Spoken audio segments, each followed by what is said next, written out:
Gram وظائف channel کے دیکھنے اور سننے والے تمام ناظرین و سامعین کو السلام علیکم ورحمۃ اللہ وبرکاتہ۔ بسم اللہ الرحمن الرحیم۔ ناظرین، اگر آپ نماز فجر کے لیے بیدار نہیں ہوتے تو اپنے نفس کا محاسبہ کیجیے اور اس کی اصلاح کیجیے۔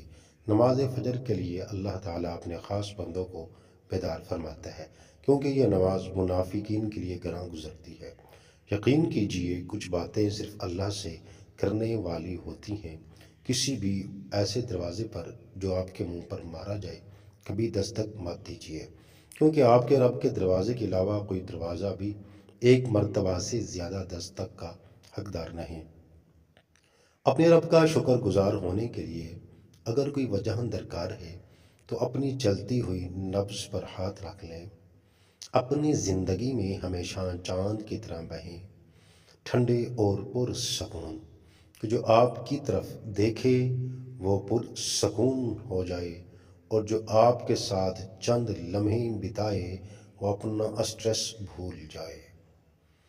کہتے ہیں کہ شرک کے بعد بدترین گناہ اللہ تعالیٰ کی مخلوق کو تکلیف پہنچانا ہے۔ ہر سنی سنائی بات پہ یقین مت کرو، کیونکہ جھوٹ سچ سے زیادہ تیزی سے پھیلتا ہے۔ اگر میرا علم مجھے انسان سے محبت کرنا نہیں سکھاتا تو ایک جاہل مجھ سے 1000 درجہ بہتر ہے۔ کچھ نیکیاں ایسی بھی ہونی چاہیے جن کا اللہ تعالیٰ کے سوا کوئی گواہ نہ ہو۔ جب دنیا تمہیں گرانے اور جھکانے میں مصروف ہو، آپ کے لیے بہترین پوزیشن سجدہ ہے۔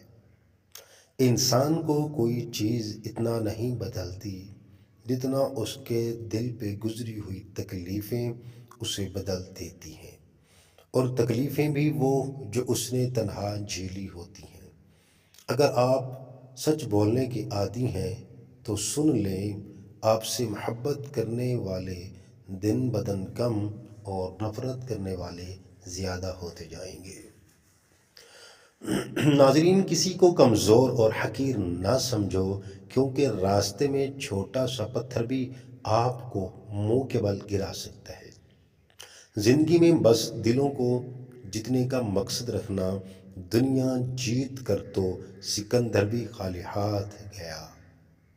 اگر کامیابی چاہتے ہو تو نمازی بن جاؤ، کیونکہ نماز کے بغیر کوئی بھی کامیابی ممکن نہیں۔ خاموشی اختیار کر لینا دب جانے کی علامت نہیں، ترجیحات کا فرق ہے۔ ہر بات اور ہر بندہ جواب کا مستحق نہیں ہوتا۔ میں دعا مانگتا ہوں کہ میرا رب اپنے نور سے ان اندھیروں کو مٹا دے جو ہمارے گرد جمع ہو گئے۔ ناظرین، کمنٹ باکس میں اللہ کے 99 ناموں میں سے کوئی ایک نام ضرور لکھیں۔